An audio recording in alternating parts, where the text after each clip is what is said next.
kahit bakasyon naming mga teacher. Here are the websites that you should know for your upcoming teaching demonstration, ranking edition.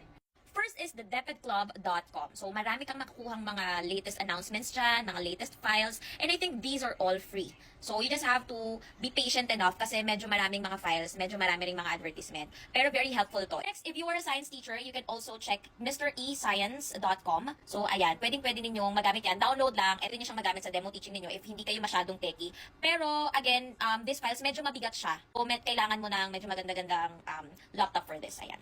And of course, the High Vessel. Sa High Vessel, complete na to. So, mga minigames to, pag dinownload nyo to, halimbawa yung Pitik Bulaga, na-download mo lang siya, tulad nito, and then pagka-download mo sa kanya, pwede mo na siyang i-present sa demonstration mo ng kahit walang internet. Just a tip, mas maganda, para sa akin mas maganda na offline yung mga presentations kasi hindi lahat ng pagkakataon, hindi sa lahat ng room o kaya part ng school, malakas ang internet. So, kinakailangan, syempre, time limited din, so kinakailangan, ready tayo. So, sabi ko kanina, kumpleto na dito